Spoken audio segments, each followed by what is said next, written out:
کیا آپ جانتے ہیں حضرت نوح علیہ السلام اللہ تعالیٰ کے ایک ایسے نبی تھے جو اللہ تعالیٰ کے طرف 950 سال تبلیغ کرتے رہے اور لوگوں کو اللہ کی وحدانیت کی دعوت دیتے رہے۔ حضرت آدم علیہ السلام کے انتقال کے بعد تقریباً 1000 سال کے بعد نوح علیہ السلام تشریف لے آئے۔ آدم علیہ السلام کے نسلیں بہت ہی نیک تھی۔ تقریباً 1000 سال بعد شیطان نے ان لوگوں کو بہکایا، کچھ نیک بزرگ لوگوں کو یاد رکھنے کے لیے ان کے بت بنا لو۔ تب ان لوگوں نے کچھ بزرگوں کو عزت دینے کے لیے ان کے بت بنا لیے۔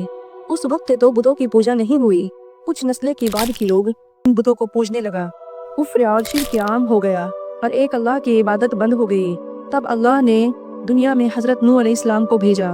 اس وقت انسانوں کی عمر زیادہ ہوتی تھی۔ اس ٹائم نوح علیہ السلام کی عمر 950 سال تھی۔ نوح علیہ السلام نے اللہ کی طرف دعوت دیے۔ سورۃ نوح میں اللہ فرماتا ہے، یقیناً ہم نے ان کی قوم کی طرف نوح علیہ السلام کو بھیجا، اپنی قوم کو ڈراؤ اور خبردار کر دو، اس سے پہلے اس کے پاس دردناک عذاب آئے۔ نوح علیہ السلام نے اپنی قوم سے فرمایا، اے میری قوم، ہم نے تمہیں صاف صاف ڈرانے والا آیا ہوں، تم اللہ کی عبادت کیا کرو اور اس سے ڈرا کرو اور میرا کہنا مانو تو وہ تمہاری گناہ بخش دے گا۔ نوح علیہ السلام تبلیغ کے ذمے میں بہت محنت کیا کرتے تھے، دن رات ان کے گھروں، یہاں تک کہ نوح علیہ السلام کو دعوت دیتے دیتے 950 سال گزر گئے، لیکن صرف چند لوگوں کے سوا کوئی ایمان نہیں لے کر آیا۔ نوح علیہ السلام کی قوم ان کا مذاق بناتی تھی اور کہتے تھے، جس عذاب کا ہم سے ڈراتے ہو اسے لے آؤ۔ نوح علیہ السلام کی قوم سال در سال برائی میں بڑھتی گئی اور نوح علیہ السلام کو پریشان کرتی رہی اور کوئی ایمان نہ لایا، صرف کچھ لوگوں کو چھوڑ کر۔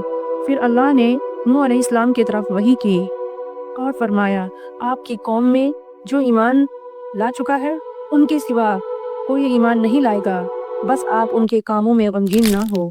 جب پھر اللہ نے ان کو وحی کر دیے اور بتا دیا کہ آپ کوئی ایمان نہیں لاتے، تو وہ نا امید ہو گئے اور اپنی قوم کے لیے بد دعا کی کہ اے میرے پروردگار، وہ کسی گنہگار کو اس زمین پر زندہ نہ چھوڑے اور مومن عورتیں اور مرد کو بخش دے۔ جب نوح علیہ السلام نے اللہ کو پکارا تو اللہ نے نوح علیہ السلام کو ایک بڑی سی کشتی بنانے کی حکم دیے، لیکن نوح علیہ السلام نہیں جانتے تھے کہ وہ اتنی بڑی کشتی کیسے بنائے۔ تو اللہ نے ان کی مدد کرنے کے لیے جبرائیل علیہ السلام کو بھیجا۔ نوح علیہ السلام ایک پہاڑ پہ رہتے تھے، ان کے آس پاس درخت نہیں تھے، نہیں پانی تھا۔ انہوں نے بہت سارے درخت اگائے، پھر ان کو کاٹا اور پہاڑ پہ بیٹھ کر کشتی تیار کرتے رہے۔ لوگ جب نوح علیہ السلام کو کشتی بناتے ہوئے دیکھتے تو ان کا بہت ہی مذاق بناتے اور کہتے، یہ کیسا مجنون ہے جو پہاڑ پہ کشتی بنا رہا ہے۔ دھیرے دھیرے بہت ہی محنت کے بعد بہت بڑی کشتی تیار ہو گئی۔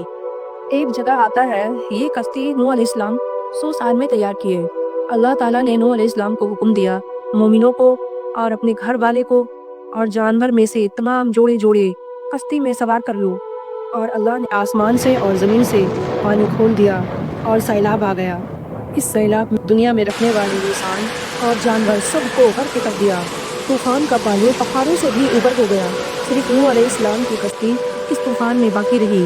صرف وہ لوگ اور جانور بچے تھے جو کشتی کے سوار تھے۔ اتنے بڑے نبی ہونے کے باوجود نوح علیہ السلام کا بیٹا کشتی پر نہ آیا۔ نوح علیہ السلام نے اسے پکارا کہ میرے بیٹے ایک کشتی میں آ جا اور کافروں کا ساتھی نہ بن، لیکن اس نے کہا، میں کسی پہاڑ کے چوٹی پر پناہ لے لوں گا تو مجھے اس پانی سے بچائے گی۔ نوح علیہ السلام نے فرمایا، آج اللہ کے حکم سے کچھ بچنے والا نہیں، لیکن وہ ہی جس پہ اللہ رحم کرے۔ باپ اور بیٹے کے درمیان یہ گفتگو جاری تھی، ایک طوفانی موج نے ان کے بیٹے کو غرق کر دیا۔ جب نوح علیہ السلام کے سامنے ان کا بیٹا غرق ہو گیا تو ان کے آنکھ میں آنسو آ گئے اور وہ پکار اٹھے، تو نے مجھ سے وعدہ کیا تھا کہ تو میرے گھر والے کو نجات عطا فرمائے گا، تو تمام حاکموں میں سے بہتر حاکم ہے، لہٰذا یہ ناممکن ہے جو تیرا وعدہ نہ پورا ہو۔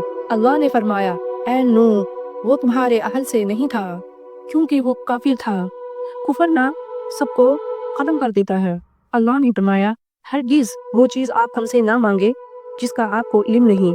نوح علیہ السلام یہ بات سمجھ گئے اور فوراً اللہ سے توبہ کی، فرمایا، اے ہمارے پروردگار، میں تیرے ہی پناہ چاہتا ہوں، اس بات سے وہ مانگو جس کا مجھے علم نہیں، اگر تو مجھ کو نہ بخشے گا، مجھ پہ رحم نہ کرے گا، میں خرابی ہونے والا میں ہو جاؤں گا۔